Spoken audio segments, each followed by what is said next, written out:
အားလုံးပဲမင်္ဂလာပါ UK Match ရဲ့ Facebook နဲ့ YouTube Channel ကနေကြိုဆိုပါတယ်။တော့မနေ့ညကတော့ဥရောပချန်ပီယံလိပွဲစဉ်တွေရဲ့စိတ်ဝင်စားစရာပွဲတွေကစားသွားခဲ့ကြပါတယ်။အင်္ဂါနေ့မှာကစားတဲ့ဥရောပချန်ပီယံလိပွဲမှာဘိုးဆွဲဖို့ရပန်းစားဆုံးအသင်းတစ်သင်းဖြစ်တဲ့ Manchester City နဲ့ဒါ Paris Saint-Germain တို့ကသူတို့အုပ်စုတွင်ကပြိုင်ပွဲတွေနဲ့ကစားခဲ့ကြတယ်။ထို့ပြင် PSG အသင်းကသူတို့ရဲ့အိမ်ပွဲမှာ RB Leipzig ကိုရင်ဆိုင်ရတယ်။ဒါစီးကတော့အဝေးပွဲမှာကပ်ပြီးရင်ဆိုင်ရတယ်။ဒါ PSG အသင်းနဲ့အိမ်ပွဲမှာကစားခဲ့တဲ့ပွဲမှာဒီနေမာကလွယ်ပြီးတော့တော်လေးဒီဆုံပါခဲ့တယ်။ကန်စစ်ပိုင်းမှာ Kimpembe နဲ့ Marquinhos right back မှာတော့ဒါဒီ Hakimi ကိုဘယ်ဘက်ချမ်းမှာဒီ Nuno Mendes ပါတယ်။ပြီးတော့မှကွင်းလယ်မှာတော့လုံအားပိုကောင်းတဲ့ Herrera ကို Gail နဲ့တွဲပြီးတော့မှ Marco Verratti ပါတယ်။တိုက်စစ်ကတော့ဒါ Leo Messi က Mbappe နဲ့တွဲပြီးတော့မှ Julian Draxler လည်းပါတယ်။ဘက်က RB Leipzig ကတော့ဒါသူတို့အနေနဲ့ Nkunku နဲ့ Andre Silva တိုက်စစ်အတွဲထွက်လာပြီးတော့ခန်းစစ်3ယောက်ပုံစံ win back တွေနဲ့ကစားတယ်။ဒီနေ့ပွဲမှာကျွန်တော်ချီးကျူးချင်တာက Leipzig အသင်းရဲ့ကစားပုံကစားအားပုံတပွဲလုံးမှာလည်းတကယ်ခြေစွမ်းပြခဲ့တယ်။ဒါ Paris Saint-Germain ကိုသူတို့ကောင်းကောင်းဒုက္ခပေးနိုင်ခဲ့ပြီးတော့ဒါခြေစွမ်းပိုင်းရလဲတကယ်ကိုထိုက်တန်နဲ့အနည်းဆုံးတစ်ခုရနိုင်တဲ့ခြေစွမ်းမျိုးသူတို့ပြသခဲ့တယ်။ဒါပေမဲ့လည်းကန်ဆိုးပြီးတော့ RB Leipzig အတွက်ကန်ဆိုးသွားခဲ့တာကဒါ Paris Saint-Germain မှာ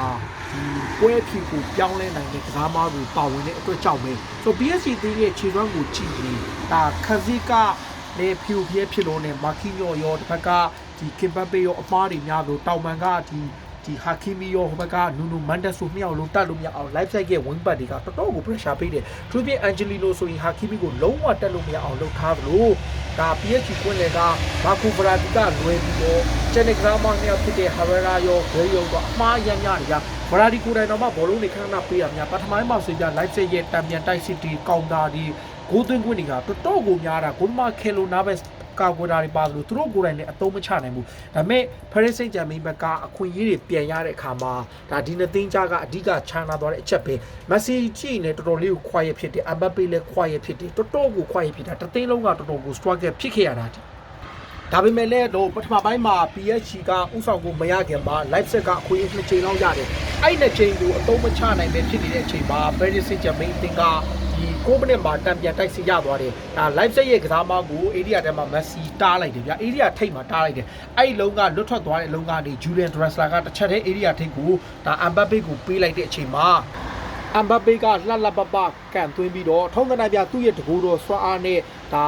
ဒီဘယ်မဲ့ far post ကိုမကန်မဲ့ near post ကိုပဲကန်ပြီးတော့ဥဆောင်ကိုယူသွားတယ်ဒီဂိုးကအင်ဂျန်စာပေအတွက်ဒီရာဒီမှာပထမဆုံးချန်ပီယံလိဂ်ဂိုးပဲဖြစ်တယ်ဒါပေမဲ့ Mbappe ရဲ့ဒါဘယ်လိုပြောမလဲတံပြန်တိုက်စစ်ဒီမှာ PSG ကဂိုးရနိုင်မဲ့အခြေအနေမျိုးရှိတယ်အမှန်တမ်းပြောရင် PSG ကဒီနေ့ပေါ်မှာတော်တော်ကို quiet ဖြစ်တာတိုက်စစ်ရောကွင်းလေရောတော်တော်လေးအားနည်းလို့ခန်းစစ်ကလည်းအမှားတွေအတန်းများတယ်RB Leipzig ကမထင်မှန်းလောက်အောင်ကိုချိန်နှန်းပြနိုင်ခဲ့တယ်။ဒါပေမဲ့လည်းပြောပေါ့ပွဲဖြေပြောင်းနိုင်တဲ့ PSG ရဲ့ကစားသမားတွေကဒီနေ့ပွဲရဲ့အဓိကအဆုံးဖြတ်ပစ်သွားတာလည်းပါတယ်။ဒါပေမဲ့ Leipzig အနေနဲ့လုံးဝကိုမရှဘူးဗျ။သူတို့ပုံမှန်ကစားတဲ့ယုံကြည်မှုအတိုင်းပဲတောက်လျှောက်ကစားတယ်။ PSG ရဲ့ပြဿနာကခါအရန်ပြတ်တဲ့အခါ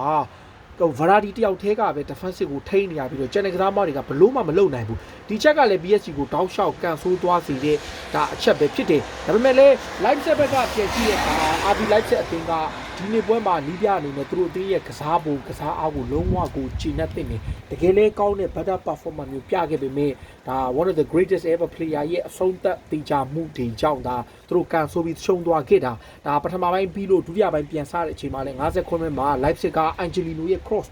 Angelino ဆိုရင်ပထမဒီ Andre Silva သွင်းတဲ့အလုံးကိုလေဒါ28မိနစ်မှာသူ cross ပေးတယ်အဲ့လုံးကနေပဲ Andre Silva သွင်းပြီးတော့နောက်တစ်ခါ59မိနစ်မှာပဲ Angelino ပေးတာကနေနောက်ထပ်တစ်ခုထပ်ရပြီးတော့ဒါ Leipzig ဥဆောင်ကိုသွင်းတယ်ဒါပေမဲ့ PSG ကအဲ့ချိန်မှာဒါသူတို့ဘက်ကဆင်းကားတာပေါ့အချိန်ကလည်းအများကြီးကြံပြီးတော့သူတို့ဘက်ကတိတ်ပြသွားတာတော့မရှိဘူးကြဖြည်းဖြည်းနဲ့တော့ပွဲကိုထိန်းလာတယ်အပြောင်းလဲတွေစလုပ်လာတယ် Mauricio Pochettino ကဒါကွင်းလေကိုပြောင်းလဲလိုက်တယ်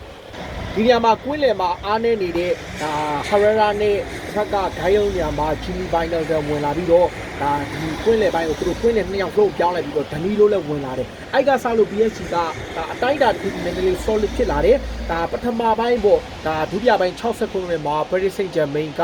ဒါဘယ်လိုပြောမလဲထိန်းထုံးစံတိုင်းပေါ့ဒါဒီချေပါကိုပြန်ရဖို့ဖြစ်လာတယ်။ အဲ့ဒုတိယခြေပါကိုပြန်ဖို့ဖြစ်လာအဲ့ဒါကလည်းဒါဘယ်လိုပြောမလဲ RB Leipzig ရဲ့ခံစစ်အမှားဗျဒါ तू ကနောက်ကိုပြန်ပေးသလိုပါလို့နဲ့ပြန်ပြီးတော့မသိမသက်ပေးလိုက်တဲ့အလုံးကဒါဘယ်လိုပြောမလဲကန်ဆိုပြီးတော့စီနီယာအမ်ဘပ်ပေနဲ့မက်ဆီနှစ်ယောက်စီချပေးလို့ဖြစ်သွားတယ်ဆိုတော့အဲ့ကနေစပြီးတော့မက်ဆီရောအမ်ဘပ်ပေရောနှစ်ယောက်လွတ်ထွက်သွားပြီးတော့မှအမ်ဘပ်ပေကဧရိယာထဲမှာအသင့်ပါလာတဲ့မက်ဆီကိုချပေးတယ်မက်ဆီကန်လိုက်တယ်ဂိုးသမားပုတ်လိုက်ပြီးတော့မှတိုင်ထိထွက်သွားပြီးတော့ပြန်ထွက်လာတဲ့လုံးကဝင်တလောက်နီးပါပဲအဲ့ဒါကိုမက်ဆီက follower လုပ်ပြီးတော့ပြန်ပိတ်ပြီးတော့ဒါတူတူ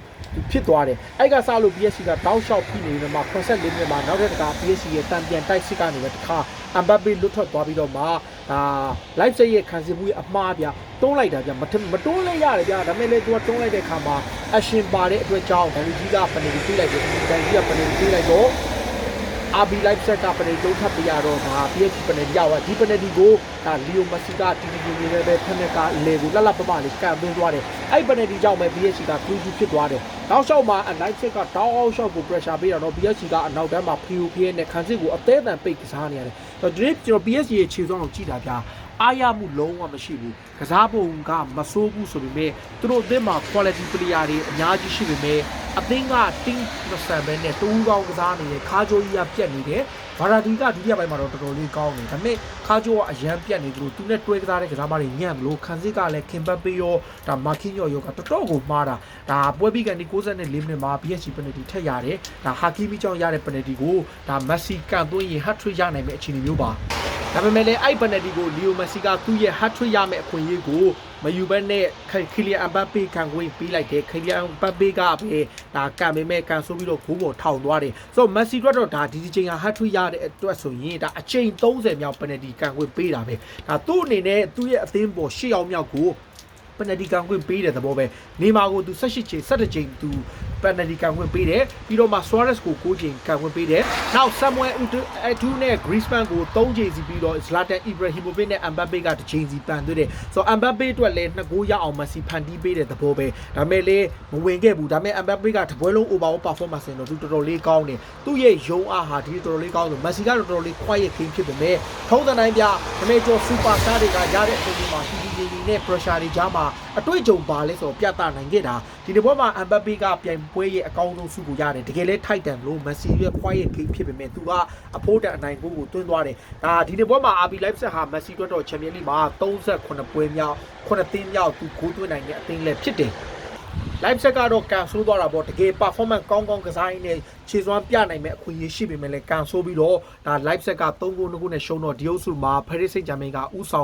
ာင်ထားတယ်တစ်ဖက်အုပ်စုမှာတော့ဒါတအုပ်စုတည်းပြိုင်မဲ့ဖြစ်တဲ့ Manchester City ကသူတို့ကဒီအဝေးကွင်းမှာ Club Brugge ကိုဂိုးပြတ်နိုင်သွားတယ် City ကအစောပိုင်းပွဲကန်နဲ့အဓိကကစားမတွေထဲမှာအပြောင်းလဲတော်တော်များများလှုပ်ထားပေမဲ့ City ဟာသူတို့ရဲ့ခြေစွမ်းကိုဆက်ပြီးထိန်းထားတယ် Manchester City ကိုကြည့်ရတာဗျအရန်အားရဖို့ကောင်းတယ်တိုက်စစ်ကလည်းအရန်သားတယ်ဒီနေ့ပွဲမှာဆိုရင် Real Mahrez ကတောင်ပန်နေတစ်ဖက်က Phil Foden ကို force number 9 Jack Grealish နဲ့တကယ်ကို City ဟာထိုးလုပ်ထားတယ်နောက်အခုနောက်ပိုင်းမှာ Bernardo Silva ရဲ့ဒါဘီလိုမာဒီ Rodri ရဲ့ဒါ Kevin De Bruyne ရဲ့ကွင်းလင်ဟာတကယ်ကိုကောင်းလာလို့ Man City ဟာ game by game by တော်တော်ကိုကောင်းလာတဲ့အသင်းပဲလုံးဝကိုအပြစ်ပြောစရာမရှိတော့အောင်ကောင်းလာတယ်ဒုတိယပိုင်းမှာဆိုရင် Manchester City ကတော်တော်လေးကိုအပြောင်းလဲလုပ်လာခဲ့ပေမဲ့တပွဲလုံးမှာသူတို့3ချိန်နဲ့ကစားမတွေကိုလည်းအလှည့်ကျ rotate လုပ်နိုင်တယ်။ကွင်းလယ်ကစားမတွေလည်း rotate လုပ်နိုင်လို့တော်တော်လေးကိုအပြောင်းလဲလုပ်ခဲ့တယ်။ဒါပေမဲ့ထုံးစံတိုင်း Manchester City နဲ့ဖက်ကွာဒီယိုလာဟာသူ့ကစားမတွေဟာပေးသက်တွေကိုဘယ်တော့မှစိတ်ပြတ်အောင်ခြေစွမ်းမပြနိုင်တယ်တော့မရှိဘူး။အကောင်းဆုံး performance နဲ့ပြသခဲ့ပြီးတော့သူတို့အဝေးကွင်းမှာသူတို့ဂိုးပြတ်နိုင်သွားတယ်။ Man City ကထုံးစံတိုင်းဒီနေ့ရာသီမှာဘာကြောင့်